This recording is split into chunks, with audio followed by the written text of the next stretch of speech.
On vous souhaite la bienvenue à ericlatour.com. Dans quelques instants, on vous parle de la marche pour l'Alzheimer qui va se tenir à la fin mai au Parc Beaulieu. Mais d'abord, déversement des eaux usées. La Ville n'a pas le choix d'aller dans cette direction en raison d'un entretien de travaux importants qu'on doit faire à l'usine d'assainissement des eaux.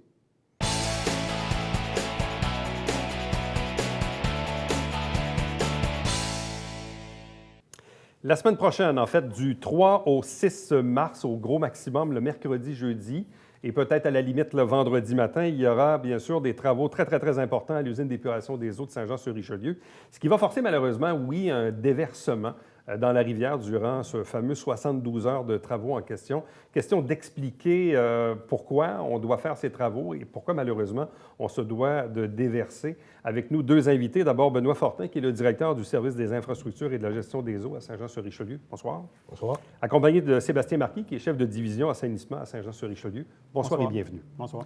Bon, évidemment, si on remonte à là, plus de 30 ans, il n'y en avait pas d'usine d'assainissement des eaux. Donc, exact. Nos rejets s'en allaient directement à la rivière. Depuis, évidemment, la mise en place de l'usine, ces eaux-là sont traitées, fort heureusement. Mais évidemment, ces équipements-là se doivent à un certain moment d'être entretenus ou changés. Et là, vous arrivez à un point où il y a des travaux extrêmement majeurs qui doivent se porter. Oui, en fait, c'est des travaux qui nécessitent, vous disiez tantôt, l'arrêt de la station d'épuration parce que c'est directement à l'entrée de la station d'épuration. Donc, il faut savoir que tous les eaux usées, donc tous les réseaux d'égouts de la ville de Saint-Jean, déversent les eaux en direction de la station d'épuration et toutes les eaux convergent au même endroit à l'entrée. À cette entrée-là, on a des équipements qui permettent à différentes étapes de la chaîne de traitement d'épurer ces eaux-là. Et on doit rajouter, pour être capable de suffire à la demande, aux nombreuses pluies qu'on a de plus en plus fréquentes par année, en plus des fonds des neiges, un équipement qu'on appelle un dégrilleur.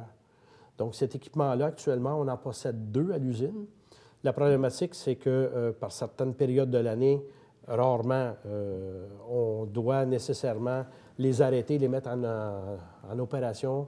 On doit les réparer. Ouais. Et lorsque cette étape-là arrive, malheureusement, bien, le seul équipement qui nous reste, souvent, est bien insuffisant pour répondre à la demande. Alors, l'objectif, c'est de rajouter un troisième équipement de dégrilleur pour être capable d'avoir à la fois une redondance et répondre aux besoins. Bon, dans l'histoire de l'usine, c'est jamais arrivé qu'on a eu des travaux aussi importants à effectuer ou de l'impact que ça donne en termes de travaux? Bien, à vrai dire, depuis 1997, c'est la date, c'est l'année de mise en service de la station d'épuration. Puis, de mémoire, on n'a jamais arrêté l'usine sur une si longue période que ça. Donc, on a déjà eu des travaux d'entretien mineurs, mais autant, mais jamais d'envergure de 72 heures d'affilée. Puis comme Benoît Fortin mentionnait, on n'a qu'une seule entrée des eaux usées à la station d'épuration.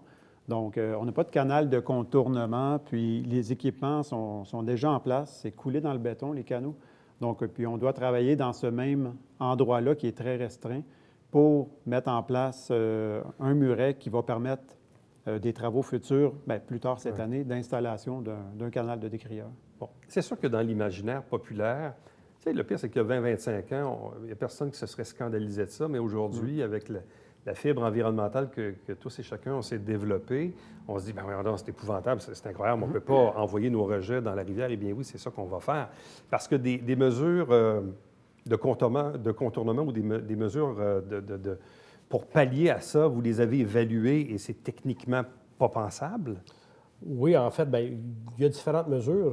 Il faut savoir que c'est un projet qu'on est accompagné avec un consultant, une firme d'ingénieurs qui a travaillé avec nous depuis près d'1 an et demi à monter ce projet-là, à le réfléchir, à regarder toutes les options possibles justement pour à la fois réduire la période d'arrêt de l'usine et ou de se dire, bien, est-ce qu'il y a moyen de faire autrement en tentant de traiter ces eaux-là. Le ministère de l'Environnement, avec qui on a travaillé également, puisqu'on a dû aller chercher ces autorisations-là au niveau du provincial, fédéral également, pêche et océan et tout ça. Donc, ces différents ministères-là avec lesquels également on a eu à discuter, bien, on a mis en lumière les volumes. Donc, par exemple, quotidiennement, à la station d'épuration, on reçoit aux alentours de 50 000 mètres cubes d'eau par jour. Donc, si on prend toute cette eau-là, puis qu'on désire la traiter, premièrement, il faut la transporter ailleurs. Et quand on fait le tour, on a consulté le ministère de l'Environnement, on a communiqué également avec d'autres municipalités autour qui possèdent des systèmes de traitement d'eau. Bon, bien, leur système qui est propre à eux répond à leurs besoins, mais ils n'ont jamais une marge de manœuvre suffisante pour recevoir en même temps. Donc, on ne peut pas prendre nos des eaux. camions, puis brancher le tuyau là-dessus, puis amener ça ailleurs. Techniquement, ça se fait, mais c'est la distance à parcourir, le nombre de camions, et c'est surtout lorsqu'on vient à l'autre bout, pour déverser ces camions-là, c'est la capacité d'accueil. Donc, que ce soit les municipalités environnantes à une distance dite raisonnable, mettons, aller à 1 heure de distance de route, il n'y a aucune d'entre elles qui a la capacité de recevoir nos eaux. Aussi, j'ajouterais le nombre de semi-remorques qu'on aurait besoin pour transporter les eaux. On parle de plus de 100 semi-remorques à l'heure qu'on aurait besoin. 100 semi-remorques à 100 l'heure. semi-remorques à l'heure pour transporter les volumes d'eau usés à l'extérieur de la ville. Donc, on peut facilement monter le chiffre à 200, étant donné que les semi-remorques qui quitteraient la ville de Saint-Jean prendraient au moins 1 heure à 2 heures, le temps de revenir pour faire un deuxième transport. Donc, au niveau technique, au niveau des coûts aussi, il y a un grand défi. Est-ce qu'on est, malgré tout, à la meilleure période de l'année pour faire ça? Bien, c'est ce qu'on a regardé aussi. D'ailleurs, lorsqu'on a échangé avec le ministère n'aura pas autorisé ces travaux-là n'importe quel temps dans l'année. Donc, à ce temps-ci de l'année, on a un couvert de glace sur la rivière Richelieu qui nous permet d'avoir une meilleure dispersion au niveau de l'eau, parce que là, il faut savoir que les eaux vont être dérivées dans la même conduite qu'habituellement que l'eau est déportée à la rivière Richelieu une fois traitée. Donc, c'est une déviation qu'on va faire des eaux usées par cette conduite-là. Et à partir de là, bien, nécessairement, à cette période-ci de l'année, sauf quelques endroits où on trouve des activités de pêche, bien, les activités nautiques sont relativement faibles. Donc, à partir de là, il y a également d'autres mesures de sécurité qu'on doit faire, que le ministère nous a demandé d'acheminer, entre autres, aux villes, aux municipalités qui ont des prises d'eau brute à la rivière Richelieu en aval de nous, pour les prévenir qu'on a une situation particulière, pour qu'ils apportent, eux, une attention spéciale au traitement de l'eau. Et d'ailleurs, durant cette période-là, avec le ministère, on a convenu qu'on va faire des échantillonnages pour vérifier justement l'impact de notre déversement sur l'eau brute qui est puisée de ces municipalités-là. Donc, on va être en mesure de dire, bien, est-ce que c'est une dose de X? Bien, je ne sais pas, mais selon les données qu'on connaît, je ne sais pas si vous prenez un échantillon à Chambly, à Belleuil ou à Sorel, pensez-vous honnêtement que que l'échantillon risque d'être différent que s'il n'y avait pas de déversement? Bref, est-ce que je comprends qu'on ne les a pas aujourd'hui, là, mais... Non. Mais c'est ce qu'on va valider.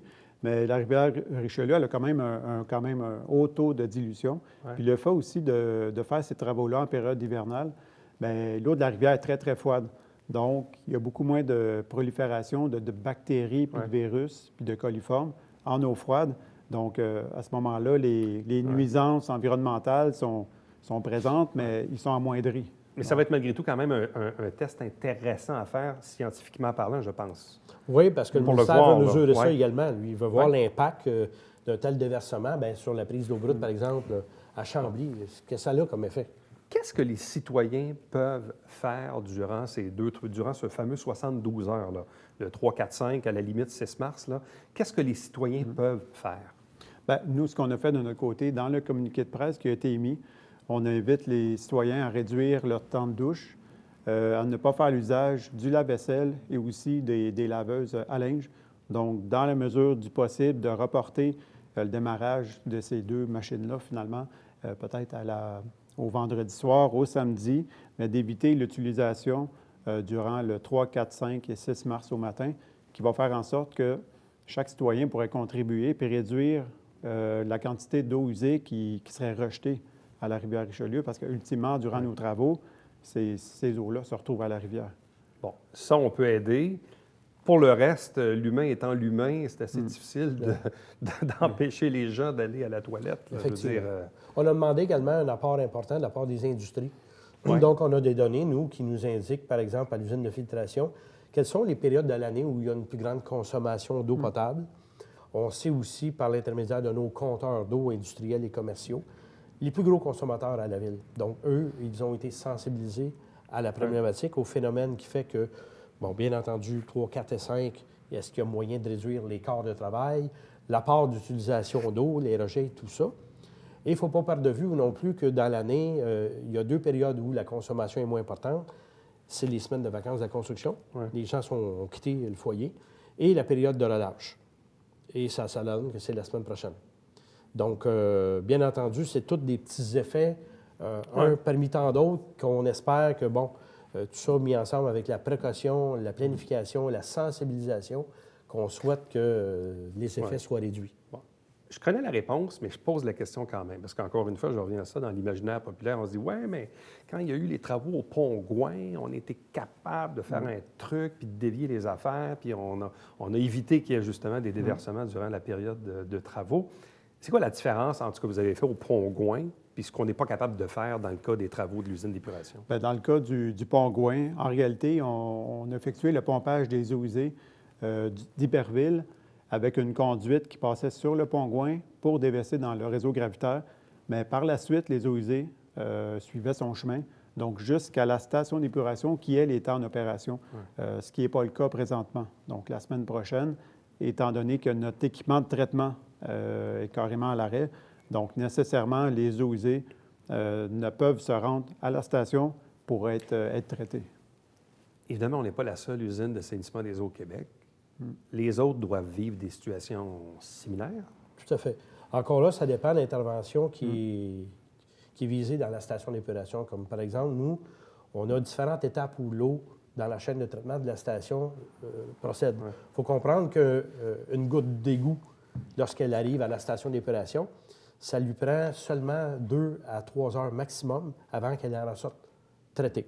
Donc, c'est une très courte période. Donc, c'est une machine qui roule à profusion, à un rythme très accéléré, la station d'épuration, de par le type de traitement. Maintenant, si on aurait parlé, par exemple, d'un équipement de traitement qui est à la mi-étape de l'usine, bien, peut-être à cet endroit-là, il aurait été capable de contourner cette étape-là pour que l'eau poursuive sans nécessairement être traitée adéquatement à 100 %, mais au moins avoir moins d'impact. Dans ce cas-ci, comme je disais tantôt, d'entrée de jeu, c'est l'entrée. Vous êtes à la source, là, c'est ça. C'est l'entrée, là. C'est ce qui nous fait mal. Malheureusement, lorsque la station a été bâtie dans le cadre du programme d'assainissement, il y avait eu une prévision de mettre 3 unités de dégrillage. Ouais. Il y a eu 2 qui ont été installées et il y a un espace qui était réservé entre ces 2-là. Malheureusement, l'équipement n'a pas été mis et l'emplacement pour recevoir l'équipement n'a pas été fabriqué. Alors, c'est cette coupure-là qu'il faut faire pour venir créer une ouverture pour être capable d'ajouter l'équipement. Donc, c'est malheureux, mais c'est peut-être, je dirais, c'est la première, mais c'est peut-être une des pires occasions parce que la station d'épuration, on va avoir à la mettre à niveau d'ici 2030 avec d'autres travaux majeurs. Par contre, ces travaux-là seront un peu plus loin dans la chaîne de traitement et fort probablement, sans le garantir, bien, on va pouvoir éviter tout le moins des déversements.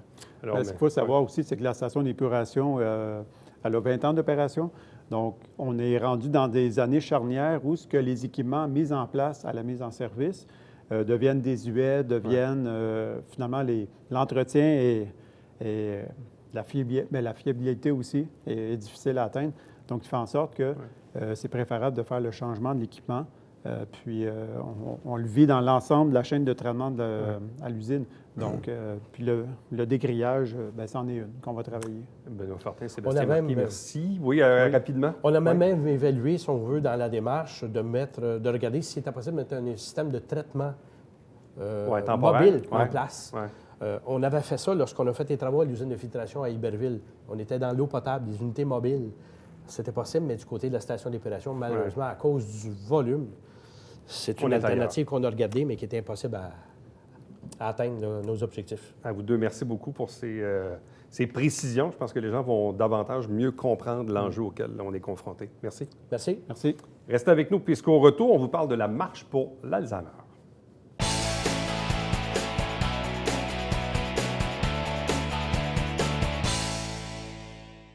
Mesdames et messieurs, bonjour et bienvenue à la Justice entre nous. Mon nom est Sam.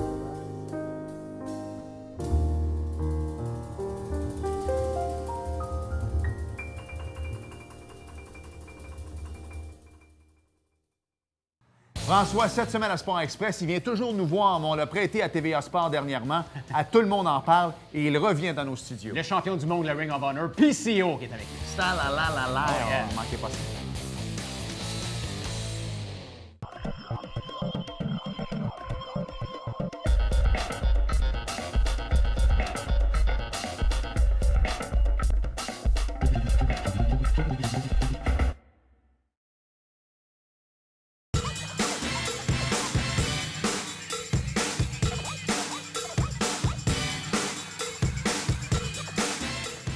Dimanche, 9h30, Télé Bingo, on vous attend.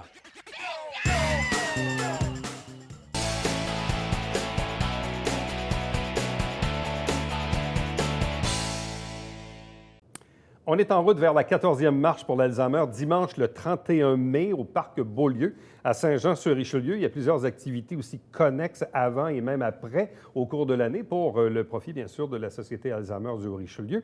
Avec nous, deux invités pour en parler. D'abord, Marie-Ève Goulet, qui est responsable des événements et partenariats. Bonsoir. Bonsoir. Accompagnée de Philippe Boisclair, qui est porte-parole. Bonsoir et bienvenue. Salut.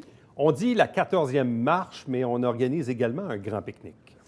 Oui, absolument. Et c'est la deuxième édition de ce grand pique-nique-là. Peut-être que Phil pourrait nous en parler Oui, un avec petit peu. plaisir. Donc, c'est ça, le 31 mai, les gens sont conviés à la Grande Marche, évidemment.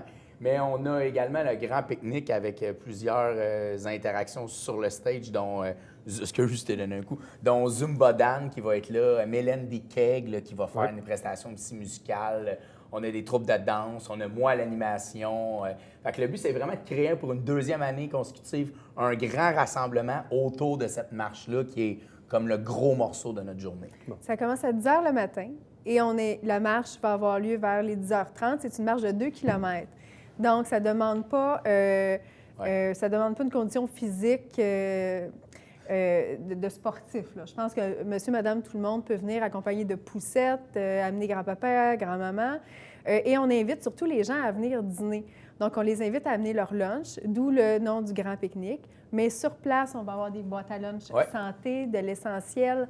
On va avoir également des truck Le Belgo qui va être là. Oui. Le Belgo va être là, c'est confirmé. Absolument. Donc, le but, c'est vraiment de créer justement les gens qui ont des lunchs, ils ont des lunchs. Les gens qui n'ont pas de lunch, on est quand même bien équipés pour les recevoir. En quoi cette cause-là est importante à tes yeux, Philippe? Bien, moi, je l'avais déjà expliqué, je pense, ici même. Je vais le redire parce que je trouve ça important. J'ai une grand-mère qui a souffert de cette maladie-là à une époque de ma vie où j'étais peu, voire pas ressourcé. Mes parents ne l'étaient pas non plus. Mes frères et sœurs ne l'étaient pas. Notre entourage familial ne l'était pas. Et grâce à la société, j'arrive à comprendre toutes les étapes que ma grand-mère a vécues, toutes les étapes que mon père, face à sa mère, a vécues, la dégradation de ma grand-mère. Tu sais, nous, on l'a vraiment vécu.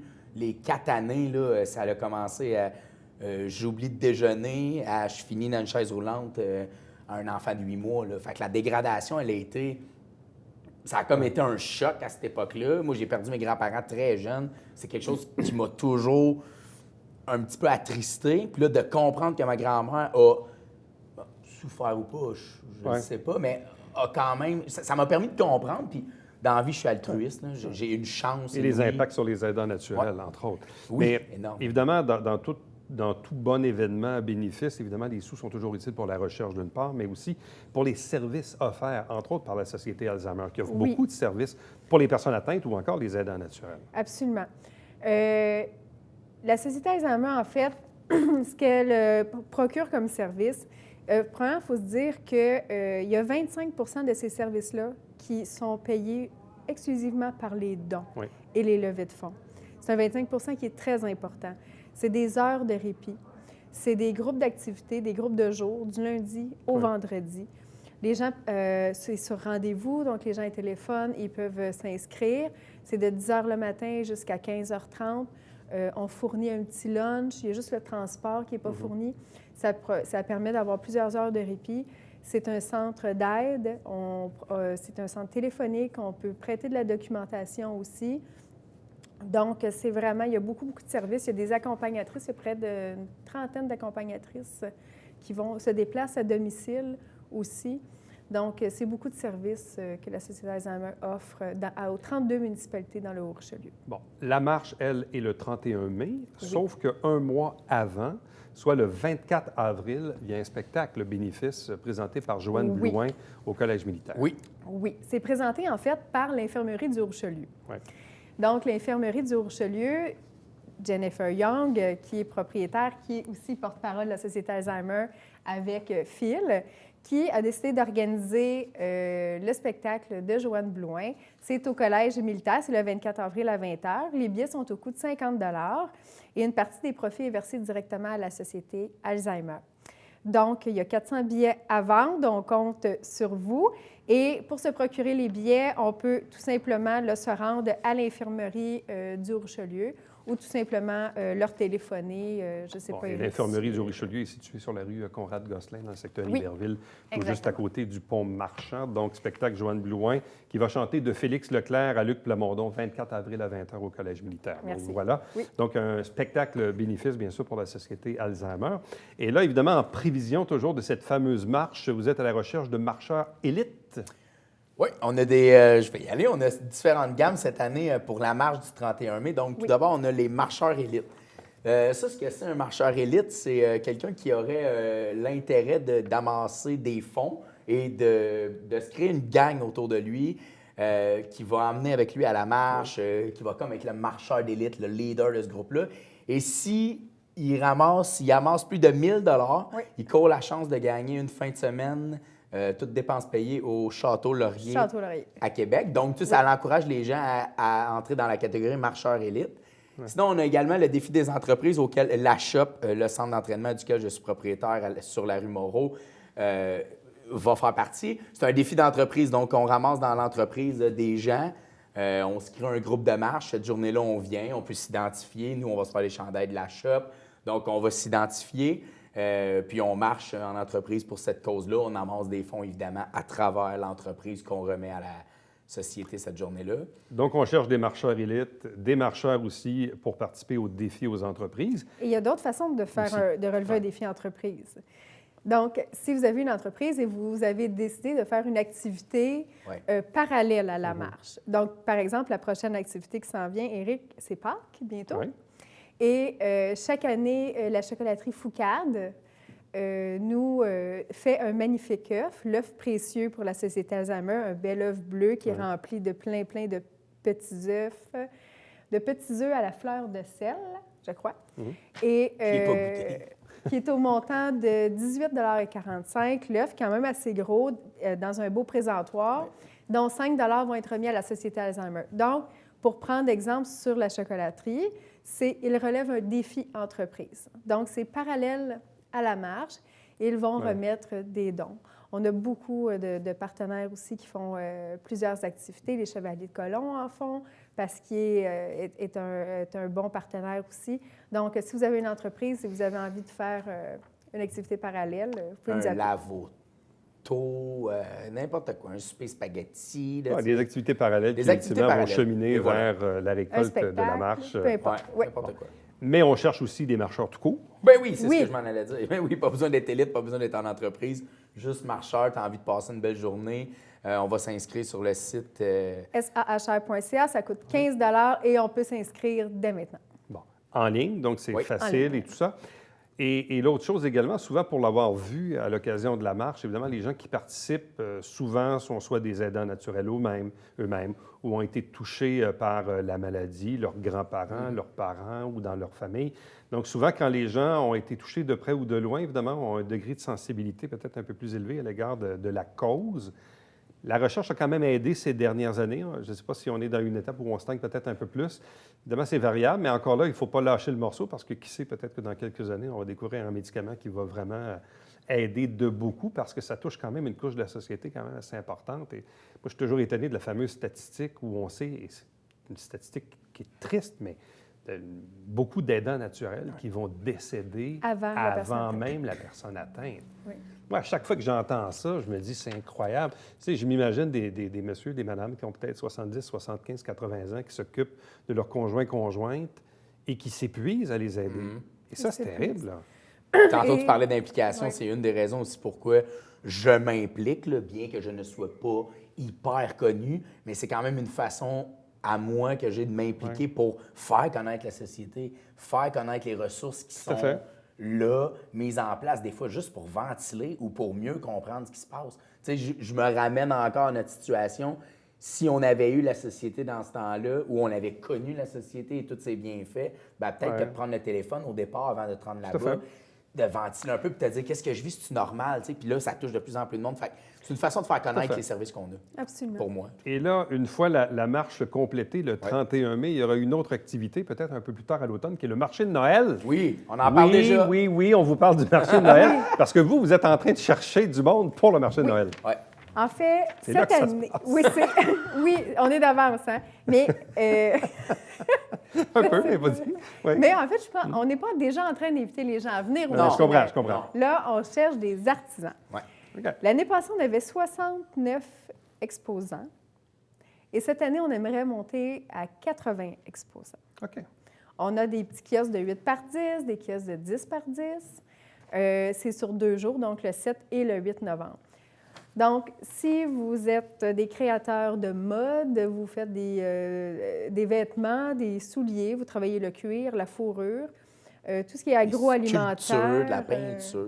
des fromages, des biscuits, des gâteaux, peu importe, là, si vous êtes un artisan québécois de chez nous et vous avez envie de nous faire partager vos talents, vous pouvez tout simplement nous téléphoner, puis remplir un petit formulaire d'inscription et venir nous présenter vos produits. Donc, on recrute actuellement les artisans pour le marché de Noël du mois de novembre 2020.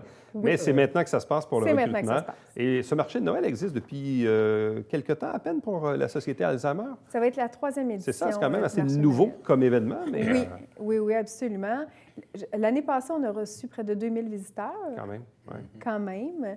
Et la plupart des exposants de l'an dernier reviennent aussi également parce que ça fut un franc succès. Donc, les dates à retenir, spectacle de Joanne Blouin, 24 avril, la marche pour l'Alzheimer le dimanche 31 mai au Parc Beaulieu, puis un petit peu plus loin dans l'année, le marché de Noël, quelque part au mois de novembre. À vous deux, merci beaucoup. Bonne chance. Merci beaucoup. Restez avec nous au retour, on vous présente le Valière quotidien.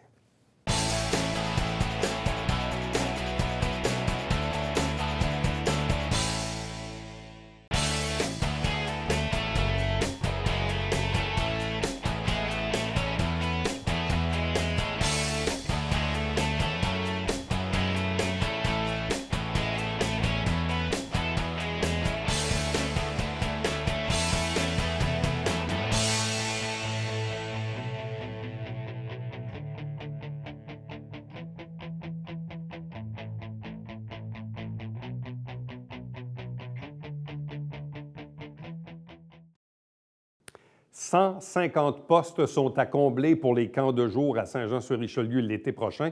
On est en période de recrutement. Il y a quand même un salaire intéressant pour ces jeunes-là. Donc, si vous avez de l'intérêt, vous avez les informations à l'écran pour vous inscrire ou inscrire, bien sûr, vos propres enfants. À demain, prochain rendez-vous. Bye-bye.